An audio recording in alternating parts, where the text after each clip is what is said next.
네, ISO 26122 표준이고요.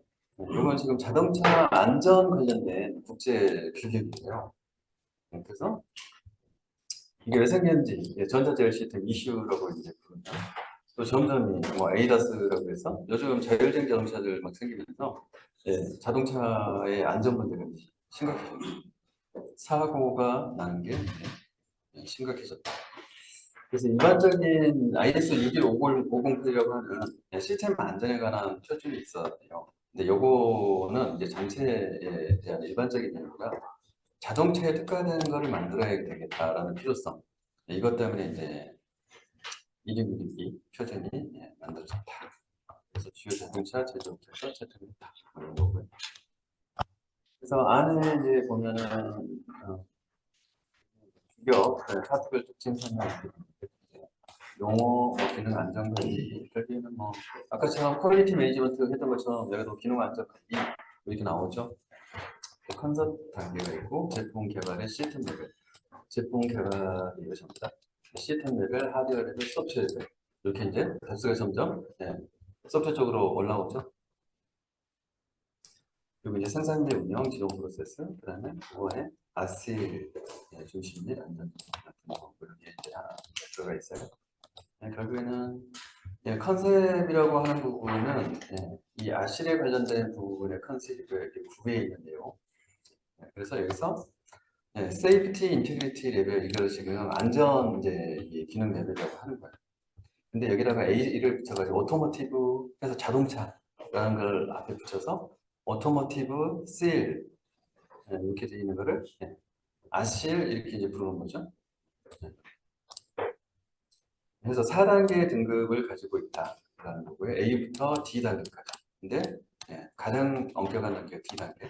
등급이 높을수록 개발 대상의 오류로 인해서 사고가 날 경우에 피해가 심각하다.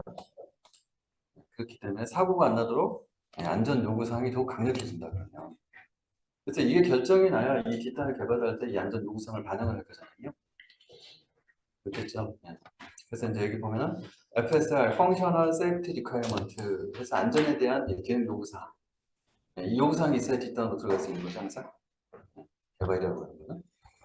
그래서 이제 해저드라고 하는 위험 상태 판단이라고 하는 개념을 가지고 있는 거고요. 그래서 여기 보시면 이제 고려 요소가 심각함, 시비리티 그런 이 결함으로 문제가 생겼을 때 사람이 어떻게 됩니까? 치명상은 사람이 죽는다는 거죠. S제로는 부상이 없다. 요상이는 다친다라고 이거고요. 그다음에 발생 빈도. 그런 결함이 생겼을 때 실제로 사고가 날 가능성이 있다. 빈도가 매우 높다. 그럴 일이 없다. 그 사이에 뭐 어느 정도 있을 수 있다. 뭐 이런 거죠. 그다음에 회피 가능성. 실제로 그런 사고가 났을 때 운전자가 그거를 용이하게 다른 조작을 통해서 피해갈 수 있느냐 이런 얘기예요. 그래서 일반적으로 가능하다. 회피 곤란하고 불능하다. 이렇게 이제 단계가 있어요. 그래서 이 단계에 어디에 속하냐에 따라서 A, B, C, D 이제 등급을 매겨놓고 그거에 따른 안전 요구 사항과 안전 요구 사항의 강도 이런 것들을 이제 반영을 해서 시스템 레벨, 하드 레벨, 소프트 레벨의 개발을 진행해야 된다. 뭐 이런 뜻입니다. 그래서 이제 여기에 매트릭스가 있어요. 11550C에서 IS 162 이쪽으로 이제 지금 이렇게 참조를 한 거고, 그리고 여기서 항목을 심각성과 노출합니다. 아까 회피 가능성, 통제 가능성. 요거를 이렇게 분류를 해놓고 여기에서 이제 등급을 이제 결정을 해놓는 거예요. 그래서 이제 뭐 싱글 포인트 펠리어 매트릭, 뭐 아셀 B, C, D 이렇게 돼 있는데 여기 이제 이런 등급들이 여기 정해져 있는 걸 이야기하는 거예요. 이런 매트릭입니다. 매트릭까지 뭐 물어보는 문제는 굳이 저희 시험 문제에서는 나오지 않고요. 이 앞단에서 이 정도 수준에서 설명할 수 있는 아시면 돼요. 소프트웨어 레벨의 제품 개발 단계에서는 그러면 이 테크니컬 세프티 리콰이어먼트라고 하는 이제 이런 것들을 받아서 소프트웨어 입장에서의 개발 부분을 이제 어떻게 하는 거냐 이제 그거를 적는 거예요.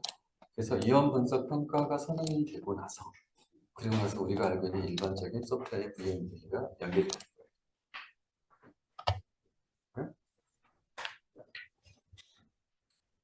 그래서 ISO 212기 기반으로 이제 제품 개발 설명 주기를 본다라고 하면 개념 단계, 제품 개발 단계, 그다음에 양산 이용 단계 이렇게 크게 나누고 있습니다. 라는 거고요. 개념 단계에서 이용 분석, 리스크 평가, 기능 안정 개념, 자 이런 부분들을 얼만큼 열심히 하느냐 이게 이제 결국에는 제품 개발 단계에 다 들어가야 되니까 이렇게 그림으로 설명을 해놓은 거고요. 그럼 주요 이제 관련 유사한 표현들이 있어요. 111이나 이 자체, 6108은 이제 시든 전다, 이제 임베드 시스템이겠죠. 그 다음에 이 보안 소프트웨어 영역에 공통평가 기준 CC, 혹시 보안 쪽 들으셨죠? 네, 거기 보면 CC, Common Criteria 이렇게 해서 공통평가 기준이라고 하는 정보보호 제품에 대한 등급들이 있어요. 그다음에 DO178C, 이거는 항공 영역에서 똑같은 거를 이 안전에 대한 관리를 하는데 거기서 부르는 이름 DO178C 표준이다.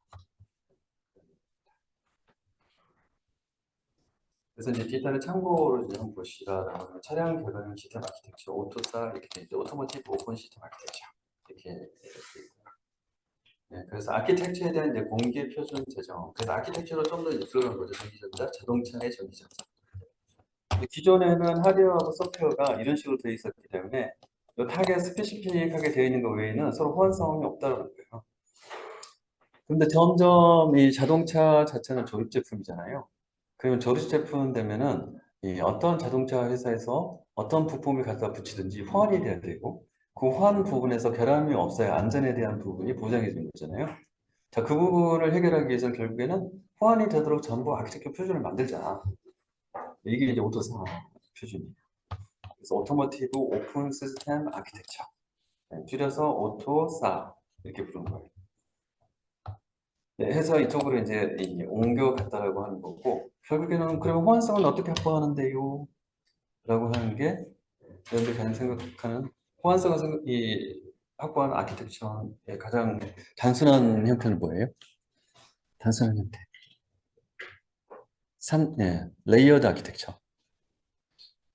DB에서 배웠죠? 네, 데이터 독립성.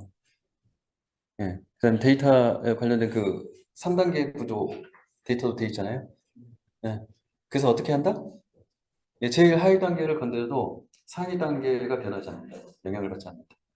이렇게 하도록 해야만 호환성이나 또는 일부를 수정했을 때 영향도가 없어집니다.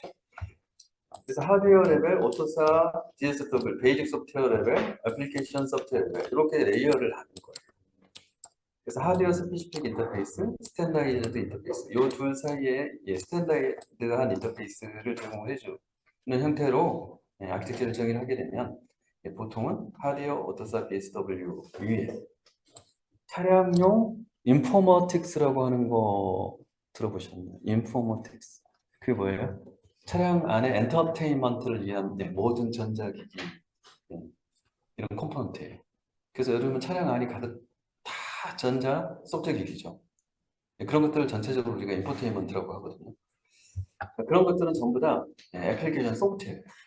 그래서 이것들을 무엇을 개발하다가 차량 안에 장착을 시켜도 이 하이단에 영향을 안 받아야만 차량 결함으로 연결이 안 되잖아요. 이 구조로 아키텍처 정의하기 딱 이게 이제 오토사 아키텍처입니다. 그래서 좀 더 복잡한 그림이 있습니다. 여기 오토사 소프트웨어, 그다음에 여기 베이직 소프트웨어, BSW부터 그리고 이 아래쪽에 하드웨어. 이 하드웨어는 부품 레벨의 하드웨어인데요. 그래서 엔진 뭐 이런 것처럼. 그래서 기본 소프트웨어, 런타임 환경, 운영 프로그램 계층 뭐 이런 요소들을 이렇게 상세하게 정리를 해놓고 여기에 참여한 모든 자동차 업체, 그다음에 부품 업체 이런 업체들이 전부 여기 참여해서 이 표준에 기반해서 전부 개발을 한다. 뭐 이런 뜻입니다. 그래서 이제 요것도 지금 이제 공식 표준을 안정받으면서 ISO 가이드 50을 이렇게 돼 있는데 이거 기반으로 전부 하위 국제 표준들이 생겼다라는 걸 이제 설명하는 그거예요. 그래서 이거는 일반적인 광범위한 제품 프로세스 서비스에 대한 이제 가이드. 뭐 B 규격은 유사 제품, C 규격은 특정 제품 이렇게 나뉘어져 있는데 이제 저희가 2616이 본 거는 C 규격이라는 게 특정 제품. B 규격은 이제 유사 제품 분야로 있잖아요. 전자 시스템 쪽에 615 공간. 그래서 근원이 이런 거예요라는 걸 이제 보여주려고 넣은 거예요. 그래서 6508 표준은 이렇게 생겼어요라고 이야기한 거고요. 네, 그래서 전기 전자 프로그램 가능한 전자 시스템 기능이 안전 표준이다라는 거고요. 여기서 이제 안전 무결성 수준 세이프티 인티그레이션 랩이라고 하는 이제 개념을 정의를 해놨다. 이거를 이어받아서 아스 오토매틱으로 이쪽은 이제 만들었다라는 얘기를 이제 하려고. 근데 예를 들면 6108 표준이 이렇게 생겼어라는 것을 안 보여주면 여러분들이 계속 추상적으로 남아서 별거 없어. 파톤스 슬퍼 있고 그 안에 목차도 있고 목차 안에 그냥 필요한 사항들 요건들 정의해놨어. 이렇게 이제 책을 책자죠 이것도. 실제로 IS 사이트에 가서 보면 PDF 다운로드 받으라고 되어 있고요. 그 안에 들어가면 앞에 표지, 목차, 그다음에 목차별로 상세 내용 들어가 있어요. 그렇게 된 책이 가득 있어요. IS 사이트가. 그래서 겁을 먹지 마시라. 뻔하다 개념 지금 이거 있죠? 뻔하다 내용이. 이거 한번 보시라고 보는 거예요. 겁내지 마시라고. 그다음에 6, 2, 7, 9는 철도 분야 소프트 안전 표준이다. 그래서 이제 스페시픽. 그래서 앞에서 스페시픽하게 들어가면 뭐다? 시그 기업이다 이렇게 이야기했죠. 그래서 얘도 비슷하게 생겨 먹었어요. 근데 여기서는 막 이런 이야기 나오잖아요. 좀 더 FTA, FTA 이런 방법들, 위험을 평가하고 분석하는 방법론들이 여기 이제 제시가 되어 있는데 뒤에서 볼 거예요. 그다음에 ISO 62278 참고로 이제 넣어놓은 62279가 있는데 여기서 다시 철도와 관련된 62278이 있어요. 그래서 디스크 어셉턴스 카테고리라고 하는 매트릭스를 이제 정원하는데, 근데 컨셉은 다 비슷해요. 트리컨트, 프라버블, 오케이저널 볼거예요. 이게 발생 빈도죠. 해가지고 뭐 수용 가능, 뭐 안 가능 뭐 이런 것들을 매트릭스화 해놓은 거예요. 그래서 결국에는 이런 컨셉도 우리가 프로젝트 관리에서 혹시 그 위험 등급 평가 모델, PP 모델이라고 좀 기억나세요? Potential and Probability Matrix, PP 매트릭스. 또는 Potential and Impact, Impact PI 매트릭스 같은 거예요. 이거 생각나세요? 예. 결국에는 그 다 구조죠. 실제로 그때도 Probability가 뭐예요? 발생 확률. 그 다음에 Impact나 Potential은 뭐예요? 잠재적인 영향도. 예, 결국에는 똑같죠? 그 범주로 이용은 평가할 수밖에 없어요. 그래서 이제 그런 거 쓰고 있다. 그다음 DO178C, 이거 이제 항공 분야라고 했잖아요. 항공전자 쪽에 이제 들어간 소프트웨어의 안전성이다. 라는 거고. 그래서 여기도 레벨 D, C, B, A. 이게 이제 세프티 등급이죠. 그래서 레벨 D가 보면은 마이너, 그다음에 레벨 C가 메이저, 그다음에 B가 해저더스, 레벨 A는 카타스트로피, 재난 수준 뭐 이렇게 돼 있잖아요. 그래서 여기서는 이제 개념적으로는 디벨롭먼트 어슈런스 레벨 DAL이라고 하는 요 용어가 조금 이제 다른 용어인데요. 요 범주에서 지금 위험에 대한 이 등급을 보게 되면은 요구사항에 대해서 등급은 마이너, 메이저. 근데 여기는 아까 IS 169는 D 등급으로 갈수록 어떻다? 더 위험하고 위험에 대한 안전 요구사항이 강하다. 근데 여기는 지금 어떻게 돼 있어요? D 레벨이면 반대로 돼 있죠. 여기는 반대로 돼 있더라. 그 다음에 ISO 62304 의료 분야 수준. 소프트웨어 관련된 부분들이 의료 기기에 인베디드 형태로 엄청 들어가 있잖아요. 지금. 그러다 보니까 이제 여기에도 똑같은 방식으로 여기도 지금 안전 등급이 A, B, C 등급 나뉘어져 있잖아요. 그래서 A, B, C 이렇게 됩니다. 그래서 A에서 C로 가면 갈수록 크리티컬해집니다. 이건 1륜이랑 정도는 비슷한데 단계가 세 단계예요.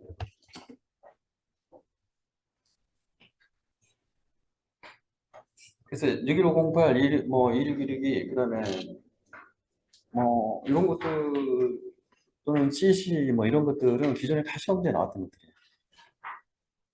그래서 자동차 분야를 냈으면 나머지도 안 낸다는 보장이 없어요. 근데 되게 좀 억울하죠, 저희는.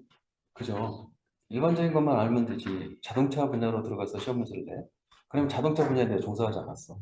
억울하잖아요. 그래서 어떻게? 문제를 제끼게 해줄 수 있는 거예요. 그렇지만 공부를 했는데도 제끼자니 아깝잖아요. 어쨌든. 근데 나머지도 그런 식으로 혹시 나올 수 있을까 봐 여기 집어넣어놓은 거예요. 여러분 생각에 철도가 유력해요? 아니면 의료가 유력해요?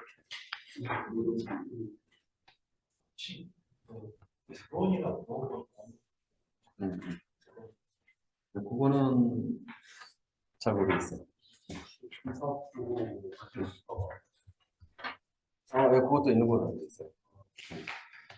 그거는 여기 넣지 않았습니다. 현재 지금 요 정보들은 대부분 보면은 소스 자체가 정보통신산업진흥원이죠. 이거를 그 소프트웨어 진흥법에서 이 소프트웨어 안전에 관련된 법 조문을 집어넣었어요. 그리고 이거에 관련된 세부 사항들을 이제 위임을 하죠. 그리고 위임된 나머지 이 지침이나 가이드를 정보통신산업진흥원이 만들었어요. 자, 그러면은 소프트웨어 분야에 관련해서 시험 문제를 출제하는 데서 출제 범위를 한정을 해야 되잖아요. 그럼 소프트웨어 산업진흥법상에 있는 것은 시험 범위다 아니다? 당연히 범위죠. 그러면 그거를 위임받아서 정보통신산업진흥원이 만든 이 가이드에 있는 내용은 시험 범위다 아니다? 네, 시험 범위겠죠. 그래서 여기 있는 내용 밖에서 시험 문제가 나왔다. 그건 좀 상상하기 어려울 것 같아요. 근데 이 안에 있는 것은 나올 가능성이 충분히 있는 것들이다. 네, 말씀하신 대로 의료 분야가 좀 더 가능성이 있어 보이죠.